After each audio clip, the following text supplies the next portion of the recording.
বন্ধুরা এরা যতগুলো একানি কুড়িয়েছে না এগুলো তোমার 30 থেকে 35 টাকার একানি হয়ে যাবে। হ্যালো বন্ধুরা, আজকের একটা নতুন ভ্লগে তোমাদের সকলকে জানাই স্বাগত। এখন আমি চলে এসেছি তোমার মাঠে মেশি বস্তার এসে নিয়ে এখানে গহমা কাটবো ওই জন্যে। তবে আজকে আমি প্রথমে গহমা কাটবো না, একটু ছাগলের জন্য আগে পাতা পেড়ে নিয়ে ছাগলগুলোকে দেবো, তারপরে আমি গহমা কাটতে আসবো। তাহলে চলো ছাগলের জন্য আগে পাতাটা পেড়ে নিয়ে আসি। দেখো বন্ধুরা, এখানে তো আমি সামনের আমাদের আম গাছের আমের পাতা পাড়তে এসেছি।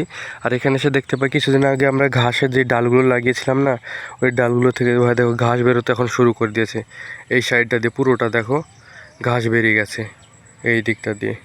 এগুলো এখন বড় হবে, দিয়ে ওই দিকে যেরকম করে ঘাস আছে ওই রকম হয়ে যাবে বড় বড়। কিছুদিন আগে তো বন্ধুরা এই ঘাসগুলো একদম এত দূর ছিল। এই গাছগুলো দেখতে পাচ্ছ, নিমের গাছগুলো আছে, এই নিমের গাছগুলোর পুরো সাইড পর্যন্ত ছিল। এত দূর আমরা বাড়িয়েছি ঘাসের ভুঁইটাকে। বন্ধুরা আমি তো আমাদের ভুঁই থেকে আমের পাতা পাড়তে এসেছিলাম, কিন্তু আমাদের ভুঁইয়ের সামনে আর একটা তোমার ভুঁই আছে। ওই ভুঁইটা আমি এসে দেখছি তো আমাদের পাড়ার দুটো ছেলে এখানে একানি কুড়াচ্ছে। দেখতে পাচ্ছি এখানে কিছু একানি পেয়েছে এই ভুঁইটা থেকে কুড়িয়ে। আর সামনে ওরা দুজন কুড়াচ্ছে একানি, ওই তো দেখতেই পাচ্ছ পড়ে যাচ্ছে, তো ফেলছে আর নিয়ে যাচ্ছে ভাই। এই দেখেন একটা, ওই দে। বন্ধুরা এরা যতগুলো একানি কুড়িয়েছে না এগুলো তোমার 30 থেকে 35 টাকার একানি হয়ে যাবে। পাড়াতে তোমার এইসব একানিগুলো কিনতে আসে, ওরাই কিনে নিয়ে যাবে, যে তখন এদেরকে টাকা দিয়ে দেবে।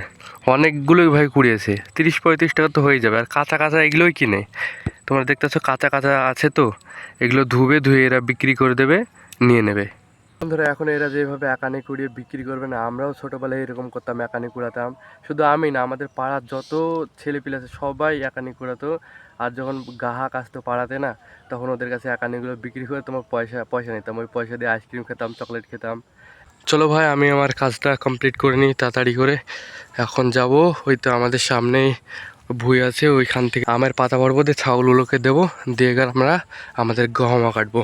সামনে আমাদের গহমার ভুঁই দেখতে পাচ্ছ। বন্ধুরা এই ভুঁইটার দিকে দেখো, পুরো ভুঁইটা দেখতে পাচ্ছ লঙ্কা চাষ করেছে। আর এই গাছগুলো লঙ্কার গাছ, এখনও তোমার লঙ্কা ধরেনি, লঙ্কা আরও কিছুদিন পর ধরবে। বন্ধুরা আমাদের আম গাছ থেকে অল্প করে ছাগলের জন্য পাতা পাড়বো, কারণ আমাদের গহমা আছে দেখতে পাচ্ছ তোমরা।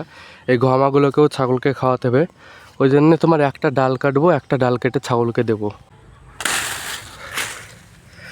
এই ডালটাতে ছাগলের জন্য হয়ে যাবে এখন। আর একটু পরে তোমার গহমা দেবো। পাতাটা এখন কেটে নিয়ে এসে বেঁধে দিলাম, আর এখন ছাগলগুলো খাচ্ছে দেখতে পাচ্ছ। বন্ধুরা দেখতে পাচ্ছ এখন আমার গহমা কাটা হয়ে গেছে। আর তোমরা কমেন্ট বক্সে বলো তোমাদেরকে আজকের ভ্লগটা কেমন লাগলো। যদি ভালো লাগে অবশ্যই ভালোবেসে লাইক করো, সাবস্ক্রাইব করো। মিলছে একটা পরবর্তী ভ্লগে, ততক্ষণের জন্য টাটা, বাই বাই।